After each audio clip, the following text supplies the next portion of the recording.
Hello and welcome to Module 6, Wound Etiologies, Venous Leg Ulcers, otherwise known as VLUs.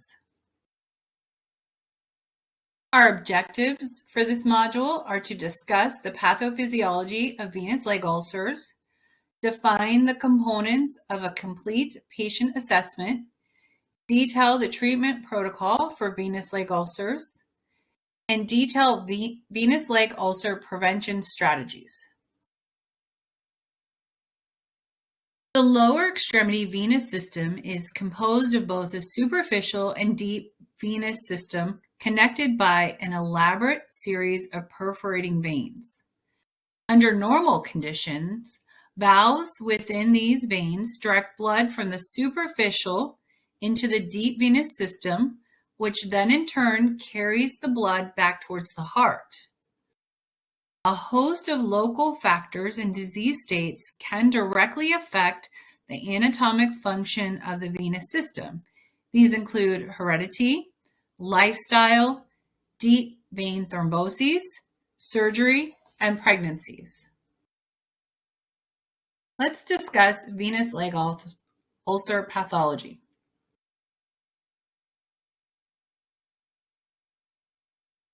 With venous insufficiency, veins no longer function normally. There is valvular incompetence. Calf muscle pumps are dysfunctional. Retrograde transmission of pressure and volume flow into the superficial venous system. This causes increased venous hypertension, worsening of the valvular incompetence, physical damages such as splitting, tearing, thinning, and adhesions to the vein wall, venous insufficiency, and eventually venous obstruction. The patient may experience swelling or edema in the lower extremity as the first signs of venous insufficiency disease. Over time, hallmark trophic changes in the tissues appear, such as hyperpigmentation, venous stasis dermatitis, hemosiderin deposits, loss of hair, thickening of the nails, and atrophy blanche or lipodermasclerosis. Skin breakdown can occur, resulting in ulceration.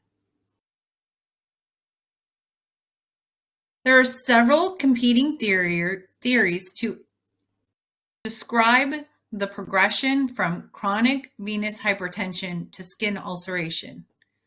A popular hypothesis is that hypertension in the venous system leads to the development of pericapillary fibrin cuffs that form a barrier to oxygen diffusion. The skin and subcutaneous tissue becomes hypoxic and subsequently ulcerates. A more recent theory of ulcer pathogenesis suggests that increased inflammation is brought on by a cycle of chronic ischemia reperfusion that leads to skin breakdown. White cells migrate into the interstitial tissues. Breakdown of white blood cells release cytokines and proteases, contributing to loss of tissue integrity. The repeated action of this cascade eventually will overwhelm the body's compensatory capacity, and the balance tips in favor of tissue destruction and eventually ulceration. What are some risk factors for developing venous leg ulcers? Common risk factors are increased age, obesity, family history, pregnancy, female gender, history of heart failure, hypertension, renal disease, greater height, physical inactivity, personal ulcer history, or parents having a history of ankle ulcers, previous varicose vein surgery, long hours standing or sitting, a history of leg injury, and lymphedema. The location of venous leg ulcers typically occur around the medial lower leg and ankle, superior to the medial malleolus.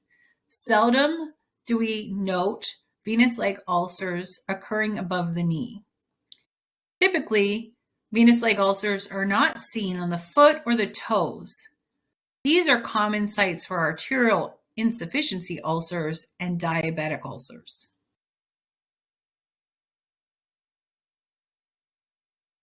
The shape of venous leg ulcers are typically irregular and saucer-shaped. The base of the wounds are shallow, partial thickness, ruddy red, light granular tissue, and usually slough-covered. The surrounding or peri-wound tissue can be scaling, purpuric, weepy, brown-stained, have dermatitis, edema, varicosities, lipodermatosclerosis, or atrophy blanche.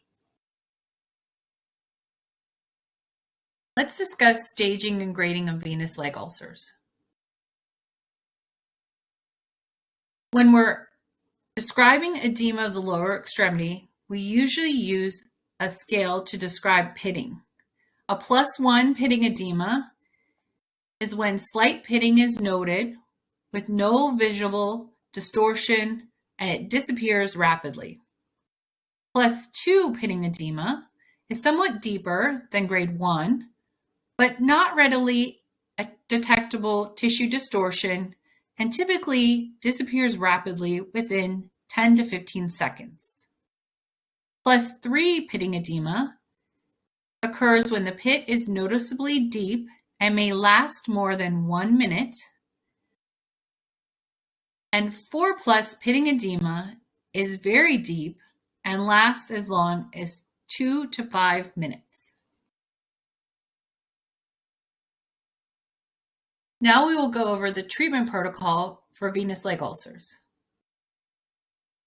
Diagnostic testing should include an ankle brachial index and toe brachial index, fluorescence imaging, oxygen assessment imaging if available, cultures if clinical signs and symptoms of infection are present, and the mini nutritional assessment. General measures for treating venous leg ulcers include cleansing the wound, removing devitalized tissue and bioburden with the appropriate method of debridement when indicated. Consider the use of skin protectants or barriers to protect the peri-wound tissue from maceration. Treat infection based on molecular image or clinical signs and symptoms of infection. Choose the appropriate dressing based on the exudate quality and level per the protocol product picker. Compression therapy is necessary for the treatment of venous leg ulcers. Compression therapy harnesses the basic principles of physics to reduce lower extremity edema. When a wrap is placed with constant tension to a limb that increases in size from the ankle to the knee, this will result in graduated compression. Please be sure not to use compression in patients where the ABI is greater than 1.3 or less than 0.5. In these instances, please obtain a vascular specialist consultation. If the wound surface area does not reduce by 40% in the first 4 weeks of care, advanced therapy is indicated. Prescribe topical oxygen therapy using the NATROX oxygen device. The patient will continue to return weekly for clinical evaluation. When reassessing the patient weekly, determine if there has been any changes in their medical history, medications, physical examination, or nutritional status. And what does the wound trajectory look like? Make treatment modifications based on this information. Wounds not moving into a healing trajectory after 3 months of appropriate treatment should be biopsied. Here is an overview of the venous leg ulcer treatment algorithm. When a patient presents with a venous leg ulcer, a holistic assessment should include a full patient and wound assessment, obtaining diagnostic imaging as described, and performing an ABI and TBI. If the patient has an ABI of less than 0.5, an urgent vascular referral is necessary and no compression should be performed. If a patient has an ABI between 0.5 and 0.8, this typically means a mixed etiology wound of both venous and arterial, and consider using reduced compression. If the ABI is between 0.8 and 1.3, there is no evidence of significant arterial disease, and it is safe to compress this patient. Secondary dressings should be chosen off of the protocol product picker based on wound characteristics and drainage amounts and quality. Review progress of the wound every 4 weeks. If the venous leg ulcer becomes static and does not reduce by 40% or greater, consider application of NATROX topical oxygen therapy and reassess the patient weekly. Let's discuss some prevention strategies for venous leg ulcers. It's important to control the relevant comorbid conditions, such as chronic heart failure and peripheral vascular disease.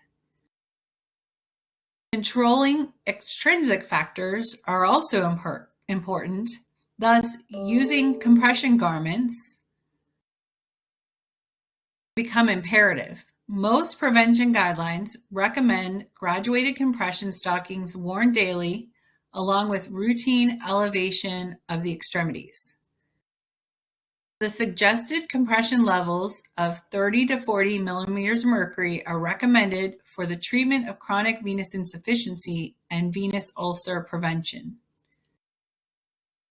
In conjunction, patient should have a healthy diet, appropriate exercise, and have weight control management.